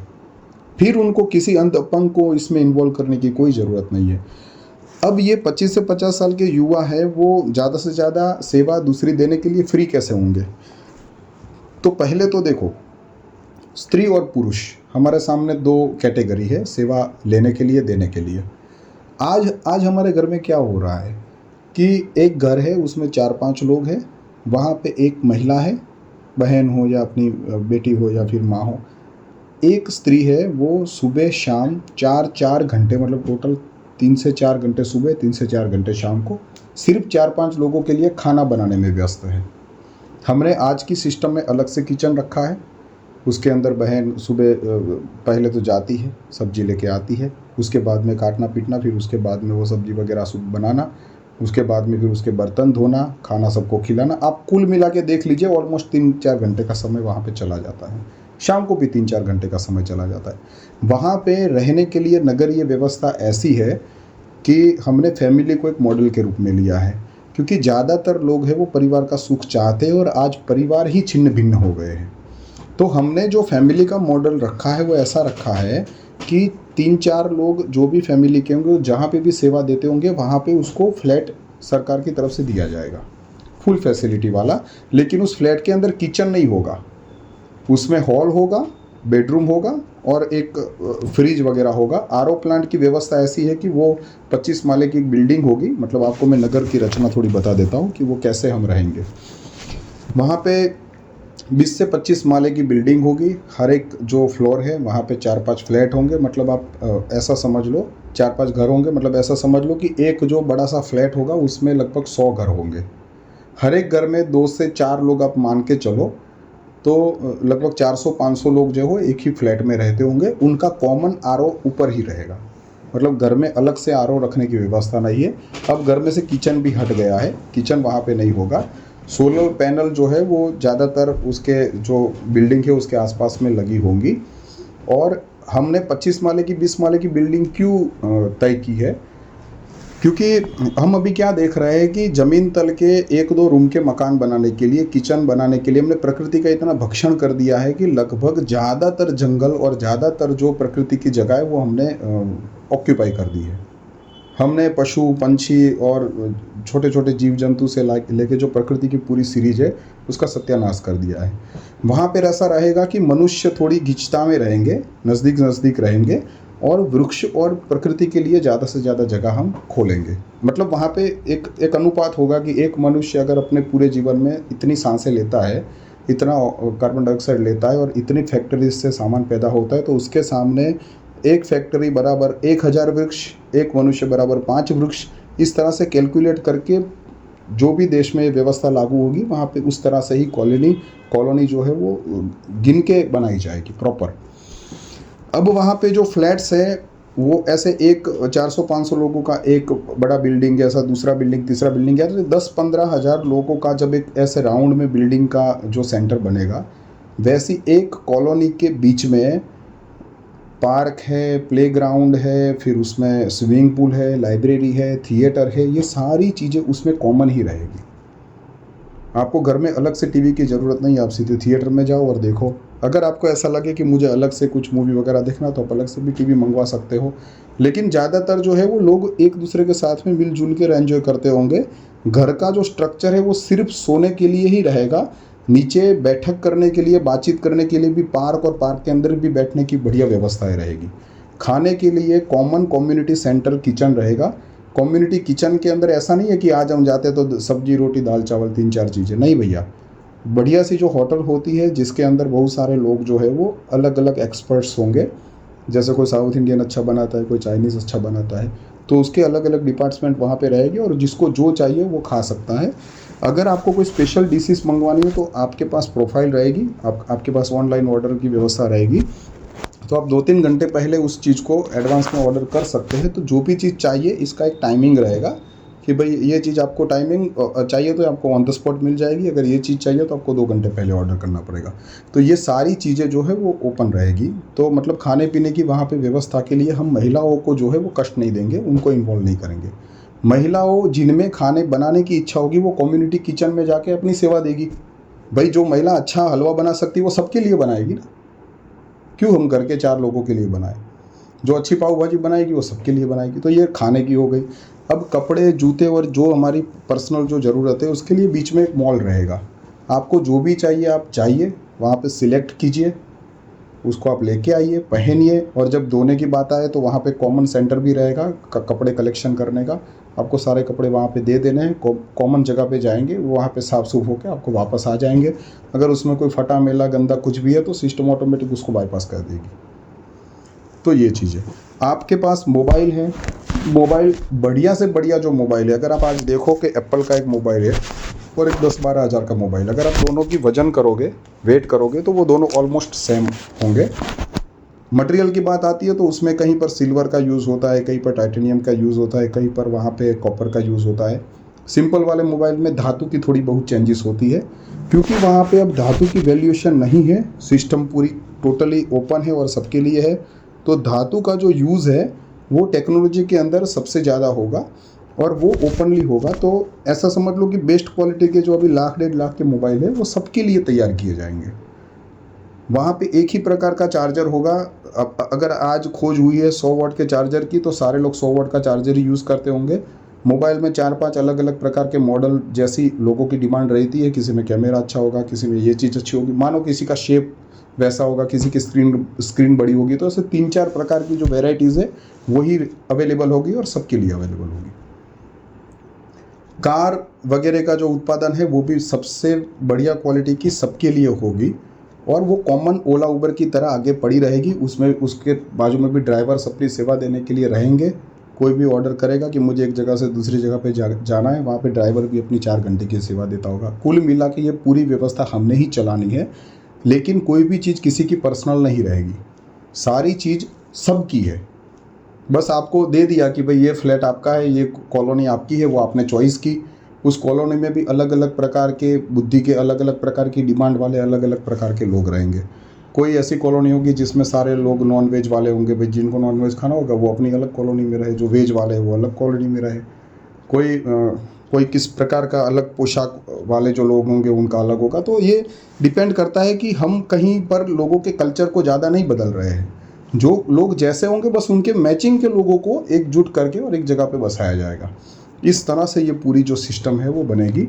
और आज हमने कैलकुलेट किया है कि आज हम रिसोर्सिस को जितना यूज़ करते हैं, मतलब जितने मनुष्यों को यूज़ करते हैं, जितने प्रोडक्ट्स को मतलब जितने मेटल को, प्रकृति की जो उत्पाद है उसको जो हम यूज़ करते हैं, उससे 60% में सारे लोग सुखी हो सकते हैं। और जितना वेस्टेज आज हो रहा है, जैसे आप एक सिंपल समझो कि खाली किचन की ही बात करें, आपके घर में एक किचन में आप मानो कि 2 से 3 रोटी आप खराब करते हो। अब ऐसे 1000 घर है, 3-4 हज़ार रोटी आपकी ख़राब हो जाती है, ना वो किसी प्राणी को मिलती है। सिटी में तो अब प्राणी रहे नहीं है, सीधा कचरे में ही जाता है।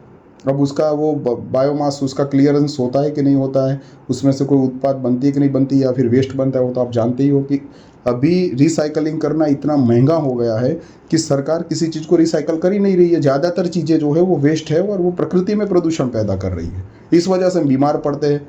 तो अब जितने घर है उससे ज़्यादा तो हॉस्पिटल बनने लगे हैं। ये सारी झंझटें हैं आज की सिस्टम की कि रिसोर्स हम कितना बर्बाद कर रहे हैं। वहाँ पे रिसोर्स का कोई बर्बाद ही नहीं है, वो पूरा प्रॉपर साइकिल चलेगा प्रकृति का। तो इस तरह से जो है वो हम ह्यूमन रिसोर्स एंड जो नेचुरल रिसोर्स है उसका यूज़ करेंगे और आपस में मिलजुल के ये पूरी व्यवस्था है वो चलेगी। अब इसमें आपको कोई विषय का जानकारी लेनी हो तो आप मुझे पूछ सकते हो जी।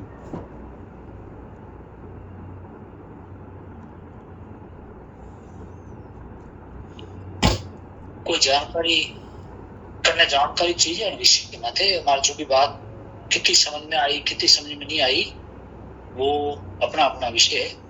लेकिन कोई भी अगर प्रश्न उत्तर बनना है, आप लोग कोई बने हैं तो आप प्रश्न उत्तर रख सको कि भाई हमको ये समझ में नहीं आया जी। ये कौन से राज्य में ये व्यवस्था लागू कर दी है, कौन सी संस्था चला रही है, क्या इसके बारे में बताइए जी। सर एक्चुअली ये जो है वो व्यवस्था एक देश में आ सकती है, क्योंकि देश में लाने का कारण ये है कि अगर हम कश्मीर के सफरजन सेब को अगर फ्री में पाना चाहते हैं, गोवा के काजू को अगर हम फ्री में पाना चाहते हैं, अगर हम मद्रास का जो मखमल कपड़ा है उसको फ्री में पाना चाहते हैं, या गुजरात का कॉटन है वो दूसरे देशों में फ्री में पहुंचाना चाहते हैं, तो हम जितना एक दूसरे से चाहते हैं उन सारों को कवर अप करके ही व्यवस्था बन सकती है।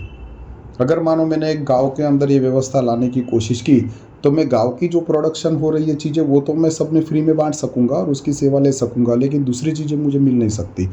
तो ये व्यवस्था जो है वो एक संविधान है, एक प्रकार का ढांचा है जो एक देश में लागू हो सकता है।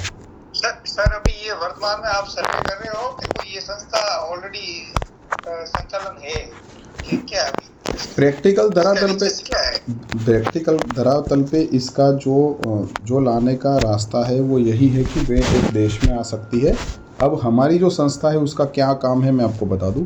यूनिवर्सल लाइफ मैनेजमेंट ट्रस्ट का काम ये है कि उसने एक डिज़ाइन किया है कि ऐसे करके एक व्यवस्था चल सकती है और सारे मिलके खुश रह सकते हैं। और ये जो हमने डिज़ाइन किया है कि भविष्य में हमें ऐसा पॉलिटिकल मॉडल चाहिए, ऐसा सामाजिक मॉडल चाहिए, ऐसा फैमिली मॉडल चाहिए, ऐसा हमें शैक्षणिक मॉडल चाहिए, वो हमें एक्चुअली आज हम जिन जिन दिक्कतों से गुजर रहे हैं ना उसको शॉर्ट आउट करके हमने एक पूरी डिज़ाइन बना दी। एग्जाम्पल मैं आपको बताऊं कि एक घर है, उसके अंदर किचन में कुछ दिक्कतें हैं, कुछ हॉल में दिक्कतें पड़ रही है, कुछ बालकनी में दिक्कतें हैं, बाथरूम वगैरह में कुछ दिक्कतें हैं, तो आप एक नए मकान का एक ड्राइंग बनाते हो कि नए मकान में इस प्रकार का किचन रहेगा, इस प्रकार का हॉल रहेगा, इस प्रकार का बेडरूम रहेगा, इस प्रकार के पंखे वगैरह झूमर वगैरह रहेगा, है ना। तो ये हमने एक डिज़ाइन बनाई है अभी, और इस डिज़ाइन को लॉजिकली और साइंटिफिकली हम लोगों को क्वेश्चन आंसरिंग से समझा रहे हैं कि ये करने से सारी झंझटें हमेशा के लिए विदा हो सकती है और ये आराम से हो सकता है। इसमें आप कोई सवाल जवाब करो, अगर आपको ये चीज़ अच्छी लगे कि हाँ ये हो सकता है और हम आसानी से अपना 4 घंटे की सेवा दे के और ये व्यवस्था का लाभ ले भी सकते हैं और दे भी सकते हैं, तो भविष्य में क्या होगा कि जब ये हमारी सामाजिक संस्था है उसका ये जो डिज़ाइन है वो धीरे धीरे जैसे लोगों तक पहुंचता जाएगा कि भाई हमें मनुष्य में कोई ज़्यादा बदलाव करने की ज़रूरत नहीं है, काट पीट के कोई धर्म और पूरे ज्ञान और 10-10 घंटों तक ध्यान करने की कोई ज़रूरत नहीं है। हम स्वाभाविक रूप से प्रकृति ने हमने जैसा पैदा किया है वैसे हम मृत्यु तक जी सकते हैं, वैसी व्यवस्था हमें बनाने की ज़रूरत है। ये समझ जैसे जैसे बढ़ती जाएगी और लोगों में ये प्रचारित होता जाएगा कि भाई सरकार की क्या दिक्कतें हैं, देश की क्या समस्याएं हैं, शिक्षण में क्या समस्या है, ये लोग क्यों सॉल्व नहीं कर पा रहे हैं।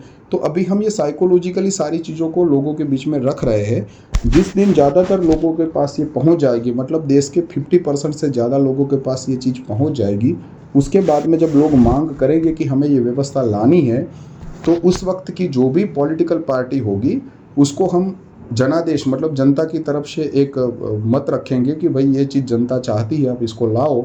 अगर वो पॉलिटिकल पार्टी तैयार नहीं होगी तो जनता के अंदर से हम नए नेता तैयार करके जो इस सिस्टम को लाने के लिए तैयार है, ऑनेस्ट है, उनका एक एग्ज़ाम लेके उस प्रकार के जो नेता है उनको इकट्ठा करके और संसद में भेजेंगे और वहाँ पे एक नया रूल्स पारित करके इस व्यवस्था को लाया जाएगा। और इस व्यवस्था को लाने के लिए 5 साल का प्रोसेस है।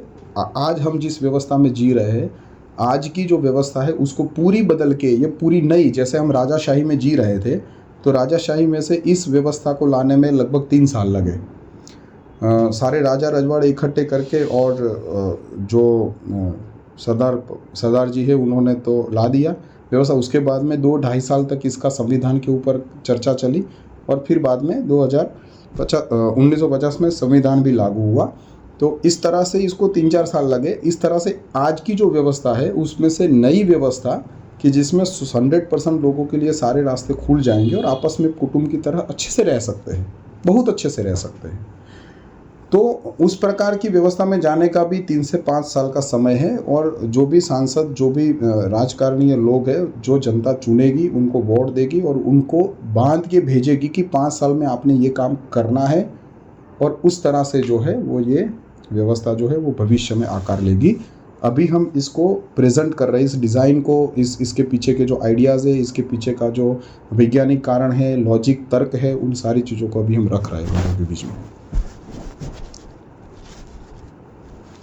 और हाँ, छोटे मोटे रूप में भी ये हैं, जैसे आप बहुत सारे आश्रम देखते होंगे, बहुत बड़ी संस्थाएं भी देखते होंगे। वहाँ पे क्या है, आश्रम में आप जाते हो, 1000-2000 लोगों का खाना है, 10-15 लोग बनाते हैं, सबको मिलता होता है। वहाँ पे बहुत सारे कमरे होते हैं, वहाँ पे रहने की भी व्यवस्था होती है ना।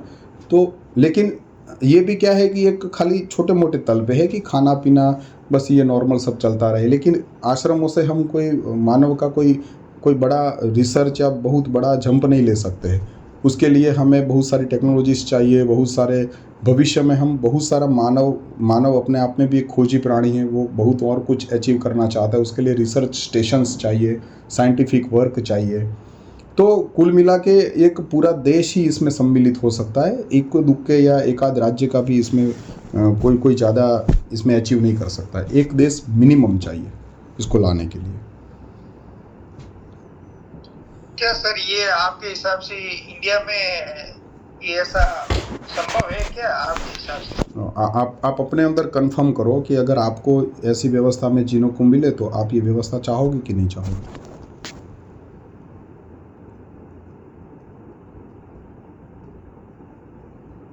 तो हम तो सर क्या अभी 50+ है, लेकिन जो आपने जो बात रखी है वो ये कोई भी कंट्री के लिए अच्छी है, लेकिन जो इंडिया की जो यहाँ की जो विचारधारा है ना, वो सर आप जो ये जो बात रख रहे हो ये आउट ऑफ कंट्री में संभव हो सकती है। इंडिया के अंदर नहीं। आप मुझे बताइए, इंडिया के अंदर कौन है जो 4 घंटे के अंदर जॉब करा के बदले में ये सारी सुविधा दे रहा है? कौन है बताइए?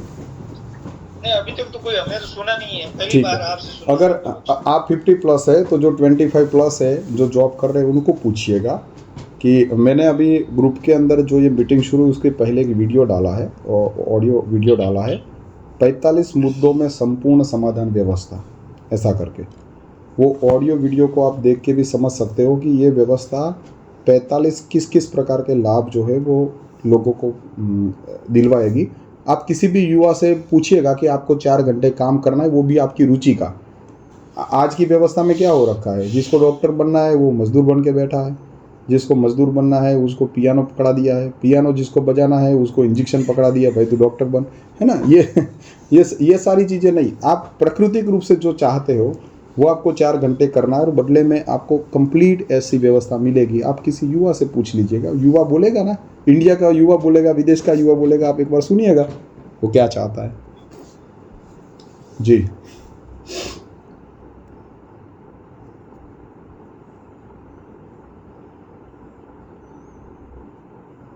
वो व्यवस्था कालू सिंह जी, ये व्यवस्था मान लो देश की व्यवस्था है, एक राज्य की व्यवस्था नहीं है, पूरे देश की व्यवस्था है। और इसमें माना कि भारत में 140 करोड़ लोग हैं और 140 करोड़ लोगों में से अगर 70 प्लस 75 करोड़ लोग अगर इस बात को एक्सेप्ट कर लेते हैं तो ये व्यवस्था कल से भारत में लागू हो जाएगी। लेकिन लोग एक्सपर्ट इसको एक्सेप्ट करते हैं तब जाके लागू।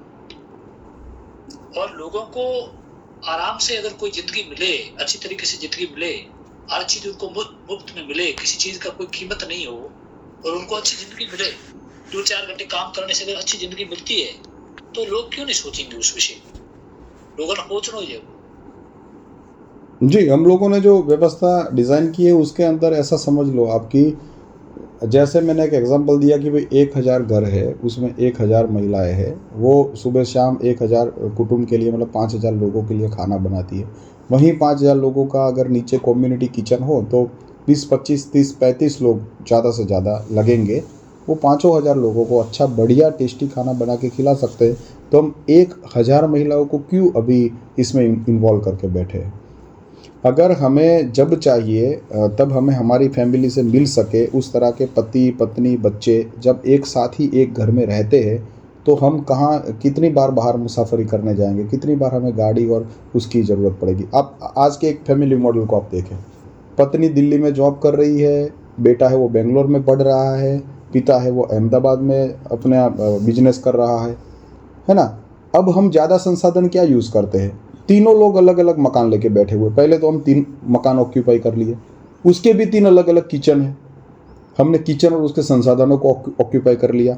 अब 15 दिन में एक बार मिलना है, उसके लिए जो है वो हम ट्रेन का इस्तेमाल करें, प्लेन का इस्तेमाल करें, तो वो सारा ईंधन से लेके सारा संसाधन हम यूज़ कर रहे हैं। अगर आप कोई ट्रेन आपकी प्लेटफॉर्म पर आती है और आप उसको खाली रोक के और उन लोगों का सर्वे करोगे तो आपको पता चलेगा कि उसमें से घूमने वाले तो सिर्फ 5% लोग हैं, बाकी के सारे कोई अपनी फैमिली को मिलने के लिए आया, उसके पास रहने के लिए आया, या कोई कल्चरल प्रोग्राम है उसको अटेंड करने के लिए आया है। ये आज की हालत है फैमिली मॉडल की। अगर आपकी फैमिली हेल्दी एक अच्छे एटमॉस्फेयर में एक ही जगह पे प्यार से रह रही है और आसपास में सारे लोग आपको वैसे ही रह रहे हैं, तो मानो गाड़ियों की कितनी ज़रूरत पड़ेगी। वहाँ पे हर फैमिली के हिसाब से एक एक गाड़ी की कोई ज़रूरत ही नहीं है, ओला उबर की तरह गाड़ी सीधी नीचे पड़ी होगी। और जब 3 पति पत्नी और बेटा दूर रहते हैं तो दिन में 10 घंटे तो फ़ोन चलता है इनका, भैया तुम क्या कर रहे हो, आज घर गिर गया, ये हो गया, वो हो गया, अरे आसपास वाले पड़ोसी ध्यान नहीं देते हैं, ये नहीं करते हैं ना, इतनी सारी झंझटें। हस्बैंड है तो उसको 50 सवाल पत्नी पूछती, कहाँ गए थे, क्यों गए थे, शाम को 2 घंटे आपका मोबाइल स्विच ऑफ था। समझ रहे हो ना, मतलब हम सारी चीज़ों को यहाँ पे कैलकुलेट कर रहे हैं। ये सारी झंझटें हैं भाई साहब जो हम भोग रहे हैं, वो सारी उसमें विदा हो जाएंगी। ये बात है।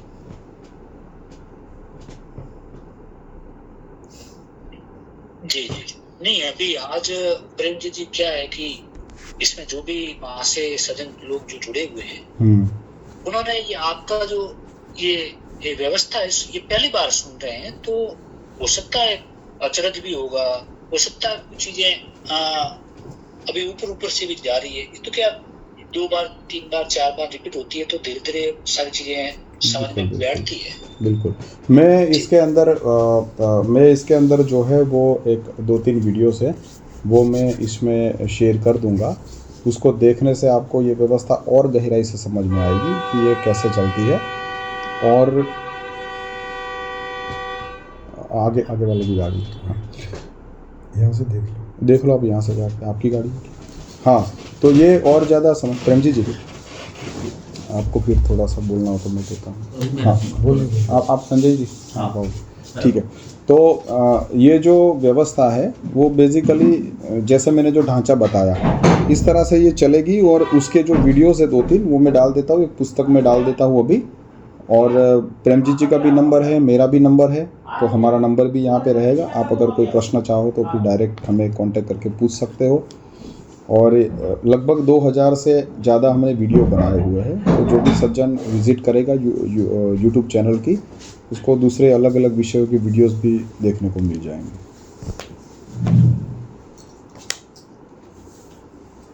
उसको कराओ आगे। कुछ बात है वो हमारे संजय जी भी रखना चाहते हैं। आ जाओ संजय जी। 2 मिनट की बात है। जी आइए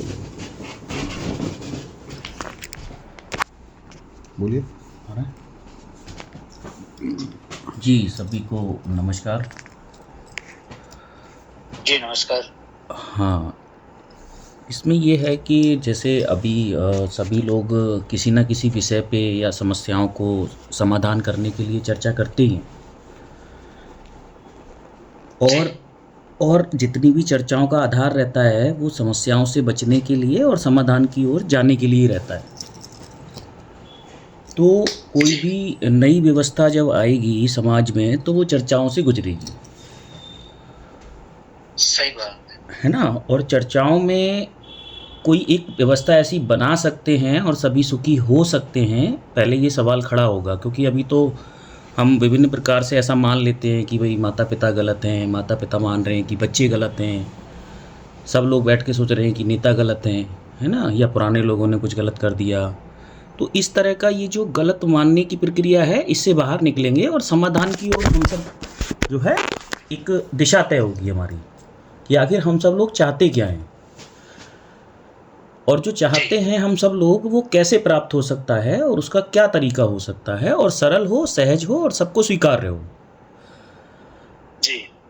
और कोई भी जब नई व्यवस्था आती है तो पुरानी जितनी भी चीज़ें होती हैं उस पे सवाल तो खड़े होते ही हैं, साथ में समाधान की ओर हम एक तरीके से चलते हैं। तो अभी हमारी ये जो अभी संस्था है ये लगभग 2-3 स्टेप से आगे हम गुज़र रहे हैं, और यदि हम इसमें आगे और प्रयास करेंगे तो जितने सवाल आएंगे उनको और सरलता के साथ में रखने का प्रयास करेंगे। तो आप अपने आज जितने भी साथी हैं ये एक बार इसका जो चैनल है इस पे संबंधित जो वीडियोस हैं उसको गहराई से चेक करें, और अगर उसमें कुछ सवाल खड़े होते हैं तो उनको नोट डाउन करें, और एक जो लाइव चर्चा हमारी होती है वहाँ प्रेजेंट कर सकते हैं लगातार। जी। क्योंकि ऐसा नहीं है कि कोई विचारधारा गलत है या कोई सही है, बात यह है कि समाधान क्या और कैसे करें, और हम सब लोग आखिर चाहते क्या हैं, चाहे किसी भी विचारधारा से जुड़े हों हम लोग, है ना। जी। तो अभी फ़िलहाल इतना ही कहना चाहूँगा, और बाकी कोई सवाल होंगे तो अगली लाइव चर्चा में हम सब लोग जुड़ेंगे दोबारा से। जी, लाइव चर्चा के बारे में बता देता हूँ। जी बता दीजिए विस्तार। पदम जी, एक्चुअली क्या है कि आप तो जानते ही हो, लेकिन जो लोग यहाँ पे नए जुड़े हुए हैं मैं आपको बता देता हूँ। अगर आप हमारे यूट्यूब चैनल को एक बार देखोगे तो उसमें जैसे साइड में वीडियोस होता है, उसके बाद में प्लेलिस्ट होता है, लाइव इस तरह से ऑप्शंस होते हैं। उसमें लाइव में आप जाओगे तो आप पाओगे कि हमारा एक काम दूसरा ये भी है कि हम देश में देख रहे हैं कि कौन कहाँ पे किस तरह से विचार कर रहा है, किसी के पास क्या सॉल्यूशन है इस सारे देश को और दुनिया को ऊपर उठाने का। क्योंकि ये सिर्फ एक देश में नहीं आएगी, भविष्य में धीरे धीरे जब ये एक देश में आएगी किसी भी, वहाँ पे जब ये देखेंगे कि सुख की मात्रा और शांति संतुष्टि बढ़ी है, आपस में बहुत मानवता और प्रेम भाव से लोग रह सकते हैं, तो फिर ये कोई दूसरा देश भी लागू करेगा, तीसरा भी लागू करेगा, ऐसा करके विश्व सरकार बनेगी और पूरे विश्व में ये व्यवस्था आएगी। अब आगे ये मामला आगे चलेगा। तो हमने क्या कर रखा है कि एक ये काम और भी चालू किया है कि जितने भी विद्वान हैं जिनके पास कोई ना कोई सॉल्यूशन है उसको हम मौका देते हैं। हमारे जैसे आपने हमें मौका दिया है व्हाट्सएप ग्रुप में आज रात को 10 बजे 31 मार्च को, इस तरह से हम जो है वो हमारे भी चैनल है वहाँ पे लाइव रखते हैं रात को 8 बजे। 8 से 9 बजे तक 1 घंटे वक्ता को अपना विषय रखने का समय दिया जाता है। वो अपने विषय को रखता है कि भाई मुझे प्रधानमंत्री बना दोगे तो मैं 2 साल में जो है वो भारत को महासत्ता बना दूंगा। तो हम बोलते हैं भैया हो गए प्रधानमंत्री, आप आ जाओ और अपनी बात रखो, और 2 घंटे 1 घंटे 1.5 घंटे आपको जो समय चाहिए उसमें आप अपना पूरा फॉर्मूला रखो कि कैसे इस देश को आप महासत्ता बना सकते हो या कैसे पूरे विश्व को है वो एक बना सकते हो। तो ये पदम जी आप तो जानते हैं, और दूसरे जो यहाँ पे महान भाव जुड़े हुए हैं वो भी, आप जब हमारी चैनल को देखोगे तो आप ये जानोगे। तो आप में से भी कोई ऐसा हो जो जिसके पास कोई सॉल्यूशन हो या वो ऐसा समझता हो कि नहीं मेरे पास तो इससे बेटर आइडिया है, तो आप उस बेटर आइडिया को भी उस मंच पे रख सकते हो। हम इसलिए ये कर रहे हैं कि एक निर्णय पे सारा जो सामाजिक व्यक्ति, चिंतक व्यक्ति है, जो विद्वान व्यक्ति है, वो धीरे धीरे हमारी जो चीज़ें हैं उसके बारे में भी सोचे और अपनी चीज़ें भी रखे, और फिर बाद में निर्णय करके हम धीरे धीरे एक मत होके किसी एक दिशा में आगे बढ़ पाए। ये हमारा मूल उद्देश्य है।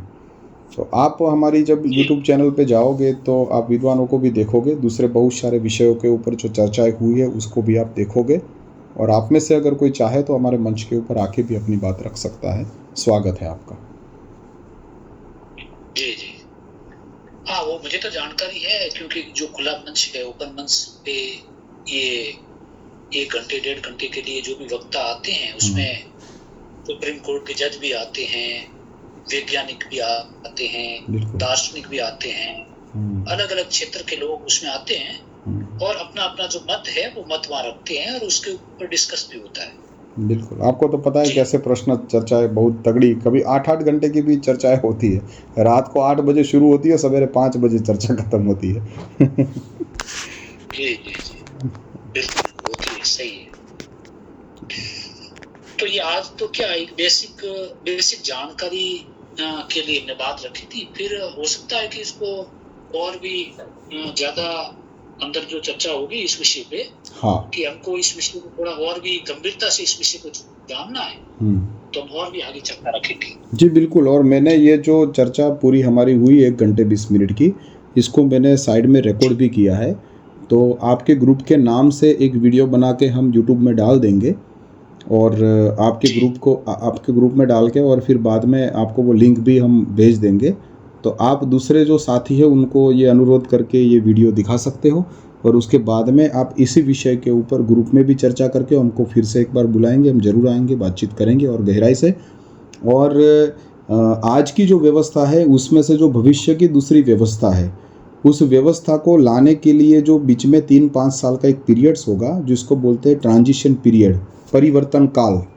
जैसे राजाशाही में से हम लोकशाही में आए, इस तरह से इसमें से भी हम पूर्ण लोकशाही में जाएंगे। अभी तो दल तंत्र है, अभी लोकतंत्र आना बाकी, लोकतंत्र में जाएंगे जब, तो उस व्यवस्था को लाने के लिए जो चरण होंगे उसमें जैसे ट्रांजिशन पीरियड स्टार्ट होगा तो उसमें क्या होगा, कैसे होगा, किसको महत्व दिया जाएगा, वो सारी एक वीडियो है, वो भी मैं इसमें शेयर कर दूंगा, जिससे लोगों को ये भी पता चले कि ये व्यवस्था आएगी कैसे इस देश में।